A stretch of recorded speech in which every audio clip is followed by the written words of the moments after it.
బాగుంది. తర్వాతకి ఈ డబ్బింగ్ సినిమాలు, ఒకప్పుడు డబ్బింగ్ సినిమాల మీద మొన్న ఆడింది కదా, డబ్బింగ్ సినిమా కూడా ఆడుతుంది కదా, డబ్బింగ్ సినిమాలు కూడా డ్రాగన్ డబ్బింగ్ సినిమాలు కూడా బాగా వస్తున్నాయి. డబ్బింగ్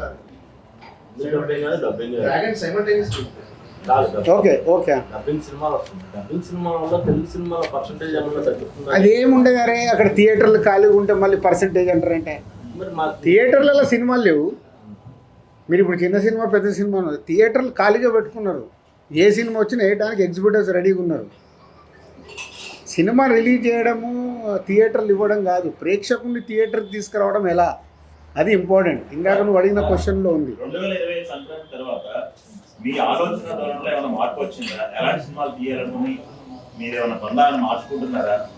నువ్వు మిస్ అయినట్టు నువ్వేను. గేమ్ చేంజరు సంక్రాంతికి వస్తున్నాం ప్రెస్ మీట్ పెట్టిన రోజే చెప్పా. 2 సినిమాలు రిలీజ్ కాకుండా ముందే నేను చెప్పాను. ఉన్నావు కదా, మరి ఆ రోజే చెప్పాను కదా. నేను లాస్ట్ 4 years ఏం మిస్ అయ్యాను, నేను ఏం పట్టుకొని వెళ్ళాలనేది నాకు క్లారిటీ ఉంది. రిజల్ట్స్ అయినా ఏదైనా నేను ఏం చేయాలనేది నాకు క్లారిటీ ఉంది. సో దానికి కూడా సంక్రాంతికి వస్తున్నాము సినిమా ఒక సెన్సేషనల్ హిట్ అయినప్పుడు ఏం క్లారిటీ వచ్చింది? ఇంకా నేను అనుకున్న క్లారిటీ నాకు వచ్చేసింది. హౌ విల్ మేక్ ఫిలిమ్స్, ప్రేక్షకుల్ని థియేటర్కి ఎలా తీసు. ఈ రోజు కూడా ఈ ఎనర్జీ నాకు అదే. సీతమ్మ వాకిట్లో రిలీజ్ చేస్తే ఇలా ఫుల్స్ ఉందంటే ఓకే. నిన్న అనిల్ రావు కూడా ఫోన్ చేసి చెప్పాడు, మీ టైం బాగుంది అంటే దీనిలో కూడా డబ్బులు వస్తాయి. అది డబ్బులు కాదు, అది కిక్. అంటే పని చేయడానికి మాకు కిక్ కావాలి. కిక్ ఎక్కడికి వెళ్ళి వస్తుంది? బాగుంది. రావడం వల్ల పాత 10 సంవత్సరాలు ఉన్న క్లియరెన్స్ మొత్తం క్లియర్ అయిపోయింది కాబట్టి యాంజియోగ్రామ్ చేయించుకున్నంత హ్యాపీగా ఉన్నారండి.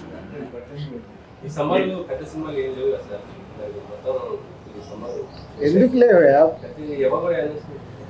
ప్రతి వారం 2 సినిమాలు ఉన్నాయి. మళ్ళీ అదే పెద్దవి ఉన్నాయా చిన్నవి ఉన్నాయా కదా, ఆడే సినిమాలు ఏమున్నాయి చూద్దాం. ప్రేక్షకులకి ఏం నచ్చుతుందో మనకు తెలియదు కదా. సరే, గద్దర వాటి ఎప్పుడు ఇప్పిస్తున్నారు? అది ఎఫ్డిసి సపరేట్గా మాట్లాడు. ఎఫ్డిసి సపరేట్గా మాట్లాడు. ఇప్పుడు ఓన్లీ దిల్ రాజు ప్రొడ్యూసర్గా మాట్లాడు.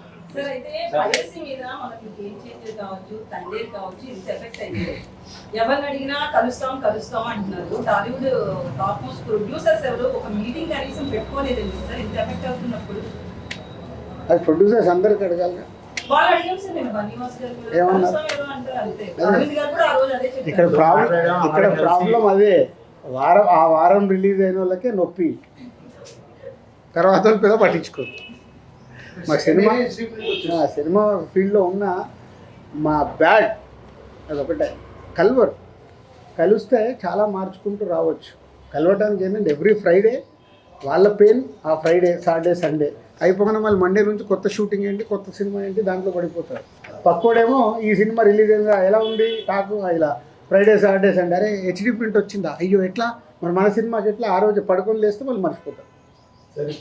దానికి ఒక ఉద్యమం కావాలంటే అందరు ఆ పెయిన్ అర్థం చేసుకొని ఇప్పుడు అండర్ ప్రొడక్షన్లో ఉన్న ప్రొడ్యూసర్లు అందరూ స్పీడప్ అవ్వాలి. స్పీడప్ అయ్యి మార్చుకోవడానికి ఏం చేయాలి.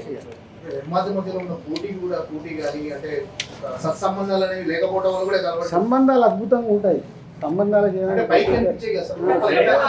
Basic pain. నేను ఒకటి చెప్తున్నాను రాజు, ఇన్ని సంవత్సరాల నుంచి గత 20 ఏళ్ల నుంచి పైరసీ గురించి మాట్లాడే వాళ్ళే రాజుగారు లాగా అందరూ ఓపెన్ అయ్యి తేజ లాంటి వాళ్ళు నా సినిమా నా ఇంట్లో నా కంచం నేను కడుక్కుంటున్నాను, మిగతా వాళ్ళ కంచం కడగాల్సిన అవసరం లేదని చాలా నిర్దిష్టంగా చెప్పారు. దయచేసి ఈ పైరసీల గురించి మనం ప్రొడ్యూసర్ని క్వశ్చన్ అడగడం మానేయాలని నా విజ్ఞప్తి. సో డెఫినెట్గా అంటే క్వశ్చన్ వచ్చింది కాబట్టి ఒక్క నిమిషం అంటే ఎఫ్డిసి ద్వారా హైదరాబాద్లో బేస్ కాబట్టి ఏం చేద్దాం అనేది కొంచెం నేను లీడ్ తీసుకుంటున్నాను. అంటే ఏ ప్రొడ్యూసర్ కూడా నన్ను ఇంకా ఎఫ్డిసికి వచ్చి ఈ క్వశ్చన్ సరే ఏం చేద్దామని అడగల. అయినా నేను ఒక నిర్మాతగా నాకు రెస్పాన్సిబిలిటీ ఉంది కాబట్టి గవర్నమెంట్కి ఆల్రెడీ ఒక లెటర్ ప్రిపేర్ చేశాను. సో డిపార్ట్మెంట్తో కూర్చొని ఏం చేయొచ్చు, ఎందుకంటే బేస్ అంతా హైదరాబాద్లో ఉంది కాబట్టి తెలుగు సినిమాకి చేద్దామనే ప్రయత్నం స్టార్ట్ చేశాను. అడిగారు కాబట్టి లీక్ చేసేస్తున్నాను ఎందుకు. బట్ ప్రొడ్యూసర్స్ మళ్ళీ ఇది మా పెయిన్. దిల్ రాజు ఒక్కరు కాదు, సినిమాలు తీసే ప్రతి నిర్మాత కూర్చొని చేసుకోవాల్సిన బాధ్యత. ఒక సినిమాకు డ్యామేజ్ అవుతే డబ్బు పోయేది ఓన్లీ ప్రొడ్యూసర్దే.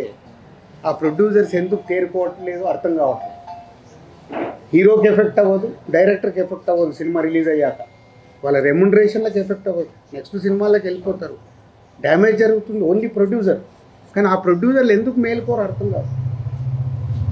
వాళ్ళు కదా, వాళ్ళ డబ్బు కదా, వచ్చి కూర్చొని ఏం చేద్దాం, అండర్ ప్రొడక్షన్ ఉన్న ప్రతి ఒక్కళ్ళు రియలైజ్ అవ్వాలిగా. గేమ్ చేంజర్కి హెచ్డీ ప్రింట్ వచ్చింది, తండేల్కి హెచ్డీ ప్రింట్ వచ్చింది, రేపు మీ సినిమాలకు రాదా? కాబట్టి అండర్ ప్రొడక్షన్ ఉన్న ప్రొడ్యూసర్స్, సినిమాలు మొదలు పెడదాం అనుకున్న ప్రొడ్యూసర్లు వచ్చి కూర్చొని దానికి ఒక రూట్ వేసుకోవాలి. లేకుంటే రేపు ఒక కుండకి ఎలాగో చిల్లులు పడ్డాయి, ఆ చిల్లులకి వెళ్ళి రేపు వాళ్ళకు అది ఎఫెక్టే. ఎఫ్డీసీకి వెళ్ళి ఆల్రెడీ లీడ్ చేసాము. ఈ ప్రెస్ మీట్ ద్వారా ఆ నిర్మాతలకు అర్థమైతే వాళ్ళు ముందుకు వస్తే అందరం కూర్చొని వర్క్ అవుతాం.